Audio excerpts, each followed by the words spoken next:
Bienvenidos, bienvenidos. Esta es la cápsula 4 de los comentarios al Código Nacional de Procedimientos Civiles y Familiares. Y bueno, ahora sí, parece ser que siempre ya vamos a entrar y nos hemos quedado por encima, pero es que la discusión sobre las cosas teóricas que están en el código creo que es importante. Pero, Erika, vamos ahora sí al artículo 3, ¿no? Ya para empezar con los comentarios en concreto del código. Hago una breve explicación. El artículo 3 dice: en el sistema de impartición de justicia en materia civil y familiar se ponderará en todo el tiempo la solución de la controversia sobre los formalismos procesales. Luego dice: serán aplicables las reglas y principios del juicio oral en lo que resulte compatible, y asimismo serán considerados los beneficios de la justicia alternativa o procedimientos convencionales que pacten las partes, y de conformidad con lo dispuesto en este Código Nacional podrá tramitarse mediante el uso de las tecnologías de la información y la comunicación. América, esto de el privilegio de la solución sobre los formalismos procesales. Mira, una acotación en breve, nada de que no hemos entrado a fondo. No, bueno. Ya parecen los que venden esos cursos mágicos. No. A ver, si no entendemos lo que hemos dicho, que parece muy teórico, entonces ¿cómo vamos a soltar esas cuestiones prácticas? Entonces no se trata de que vengamos aquí a decir, mira, en tu demanda ponle esto. No, eso es un taller de cómo ejercer. Entonces, dicho esto, Darío, yo entiendo que quieres hacer que la gente no se aburra, pero hay que defendernos, Darío, Pero ya entrado en la materia del artículo 3, pues seguramente tú nos dirás que es una réplica del 17, ¿verdad? Constitucional, de este tema que ahora, fíjate que se usa, como diría mi profesor Nieva Fenol, esas frases retóricas que nos dan falsas seguridades, ¿verdad?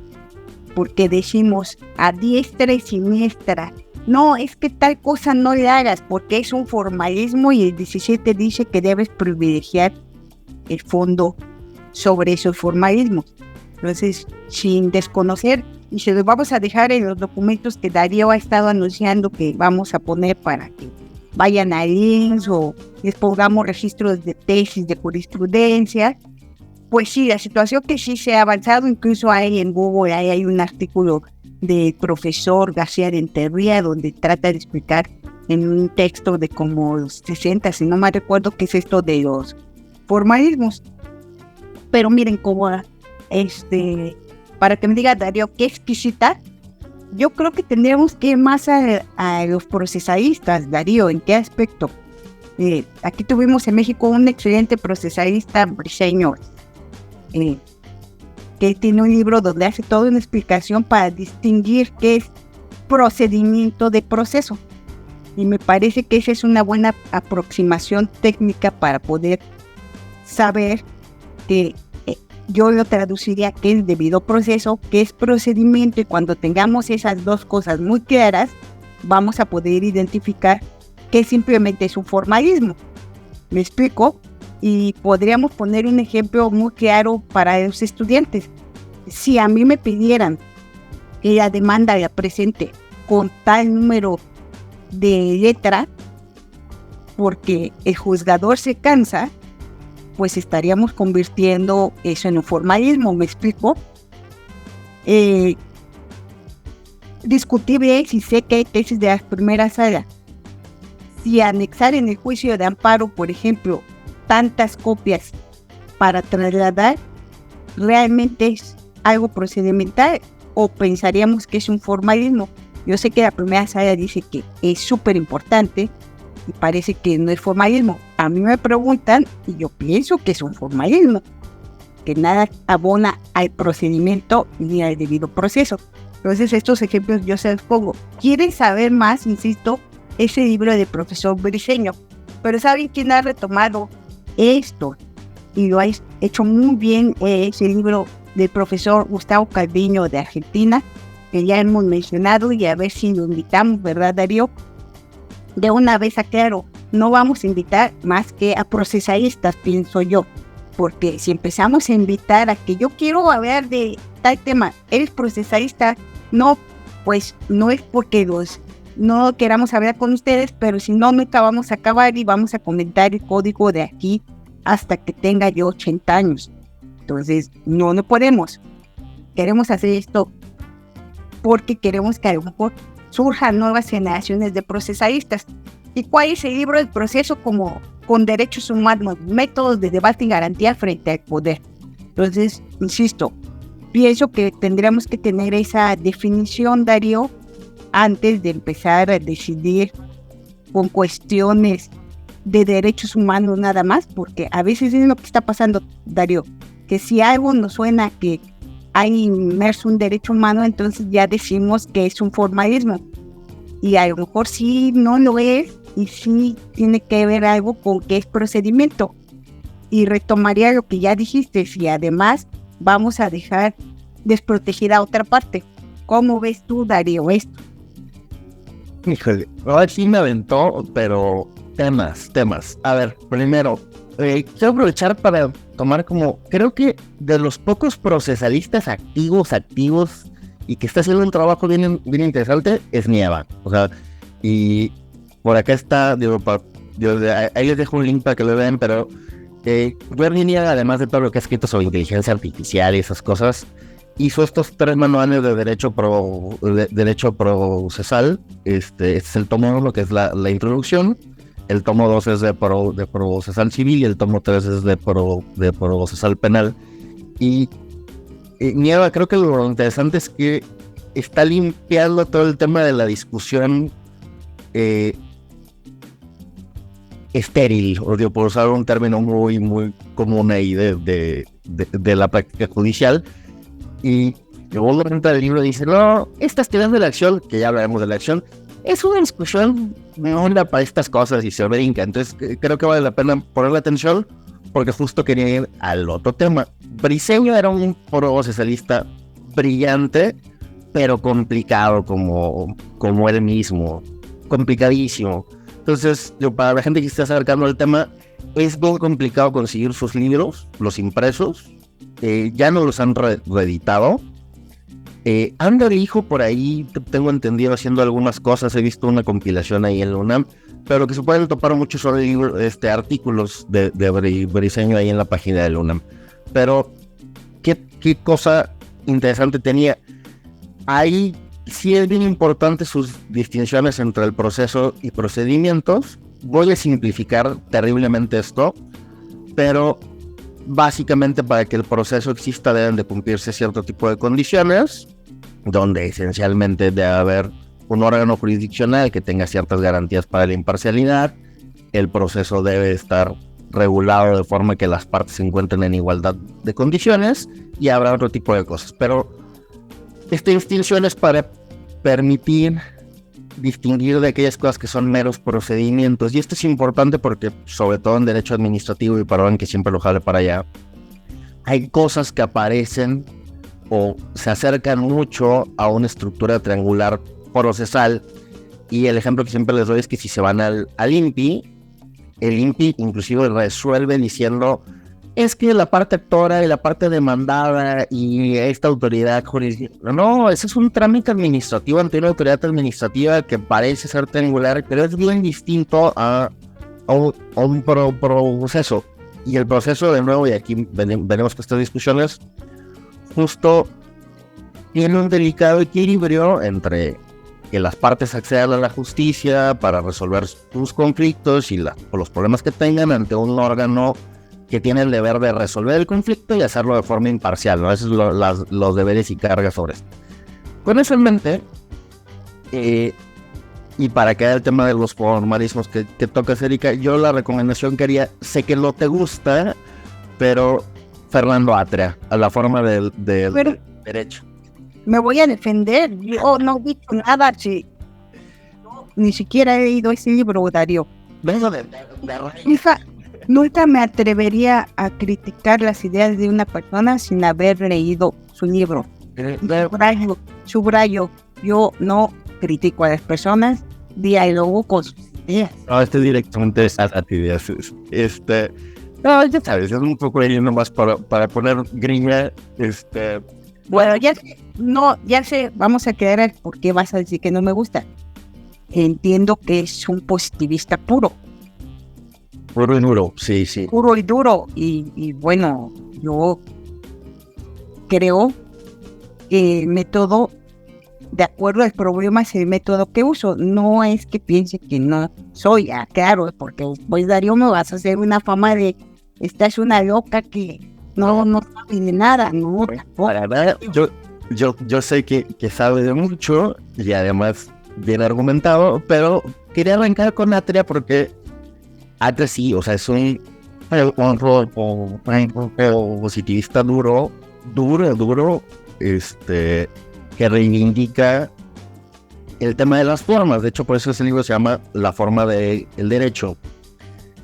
Y es que acá está esta gran discusión sobre las formas. Creo que una incidencia importante que han tenido las personas que se dedican a la teoría de derechos humanos es como siempre esta crítica de que las formas no deben de ser un impedimento para el acceso a los derechos humanos, que no deben de convertirse en traba, pero inclusive, y saben, no es para hablarlo acá, pero es donde está justo esa discusión muy fuerte de cómo entender los de derechos humanos en las discusiones. Y lo que se critica mucho desde el positivismo duro es que básicamente las normas han dejado de representar lo que representaban, ¿no? Que es una forma jurídica que da seguridad jurídica. Y ahora se alega mucho que hay que ver más allá de la norma y entender esta cosa por detrás de esto.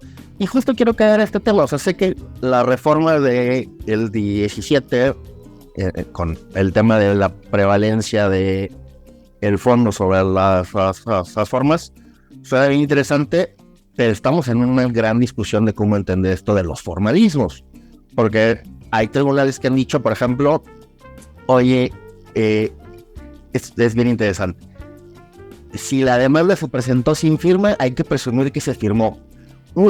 Está interesante el criterio ahí porque, pues sí, el criterio era, si llegó, de hecho, el criterio que hay es uno donde se presentó una demanda y se quedó la copia de la demanda como si fuera original, entonces la firma viene en facsimile, diría, no en copia. Y este era un tradicional desechamiento de demanda, que han empezado a decir algunos tribunales, oye, no, si viene una copia de la demanda, puedes presumir que se firmó un original y que pasó algo ahí que impide esto. ¿Eso es un formalismo o no? Parece ser que la solución está bien, ¿no? Yo creería que al menos, más allá de hacer una admisión directa de una demanda que viene con una copia de la firma, pues lo que sí da lugar es una prevención, ¿no? Para que vengan a presentarte el firmado o que te venga a firmar aquí. Y eso me parece que cuida las firmas, que tienes que tener una demanda firmada, porque si no, no tienes la manifestación de la voluntad de la parte actora. Pero tampoco le hacen la torre como se les daba antes, ¿no? Erika, así que, no, esta es una demanda en copia, entonces se desecha y ahí quedó el término y ahí quedó cualquier cosa. Y parece ser que tampoco ponen afectación al demandado, ¿no? Si se le previene para que venga a firmar o algo por el estilo, no parece ser que haya mucha discusión. Pero, y con esto, perdón por toda la vuelta, esta discusión de los formalismos va ahí, ¿no? O sea, tener que identificar cuáles cosas son necesarias, cuáles formas son necesarias para la estructura del proceso y cuáles son meros formalismos sin sentido y que no tenga relevancia y trascendencia más allá del amor por las formas, ¿no? No sé qué le parece, Erika. ¿Dónde estamos ahí en esa discusión? ¿Hacia dónde nos vamos a mover? Que a ver, desde luego, lo que tú estás diciendo con el ejemplo que estás poniendo, que es muy bueno, mira, desde luego que la firma no es un formalismo, porque es una manifestación de la voluntad de alguien y demás, y eso no es ser formalista. Yo cómo voy a saber si realmente lo hizo o alguien que sabe que hay ese conflicto decidió hacer la demanda por su cuenta sin que sepa la persona directamente, ¿verdad? No es de fantasía, pero podría suceder. Entonces, desde luego no es un formalismo, pero creo que el hecho de que digas, oye, y creo que así, si no me recuerdo, porque así dijo la corte, oye, es que mira, no nos vamos a poner a discutir si es formalismo o no, sino la situación es que la firma ya sabemos que debe estar. Uh-huh. 2, ¿lo puedo prevenir? Pues significaría desde la visión de amparo que puedo prevenir para todo, o no puedo prevenir para todo, solo puedo prevenir para lo que dice cierto artículo de la ley de amparo. Y a mí me parece que la solución en esa situación de la norma sí sirve para ejemplificarnos cuando que a veces decimos que es formalismo y realmente no lo es. Es este caso de la firma, como bien pones. ¿Por qué? Porque la solución es de, ¿sabes qué? El oficial de partes tiene unas obligaciones. Y el que no las cumplió fue el oficial de parte. Y entonces quizá la consecuencia de cuando alguien no cumple sus obligaciones como autoridad no puede ser trasladable a las partes. Y bajo esta idea no es que estemos diciendo que la firma sea hay algo formal y que ya quítalo, no lo debemos necesitar. Creo que ahí está la delgada línea, ¿no? De cuando vamos a decir algo es formalismo o no. Entonces eso podríamos pensar. Ahora, ¿hay una definición clara para averiguar cuándo es formalismo o no? Creo que son de esas definiciones que no podemos tener una definición generalizada y absoluta. Por eso bien nos estás diciendo qué se necesita. Y en resumen, sí, Briceño es muy complicado, pero yo creo que es el mejor que hace eso porque es el que cita el profesor Calviño, que ha estudiado muchísimo el procesal. Entonces, efectivamente, quizás ya no lean a Briceño, lean al profesor Calviño y vean esta serie de situaciones de que, a ver, es que hay pasos y voy a ponerlo, y discúlpenme que ponga tan coloquial, pero el otro día le di una receta de cocina a una amiga. Entonces ella me contó y cambió todos los ingredientes, hizo todo mal, desde mi receta, desde lo que ella quería comer, estaba todo bien. Pues no salió, era para una galleta y no salió una galleta, salió una masa forma que se expandió por toda la charola. Entonces, esto quiere decir que en una receta de cocina, la harina no es un formalismo. La harina tiene una razón de ser y sería una cuestión de procedimiento. Pero si yo le hubiera dicho a mi amiga, oye, pero tienes que comprar la harina marca tal y demás. Bueno, la marca tal posiblemente sería el formalismo.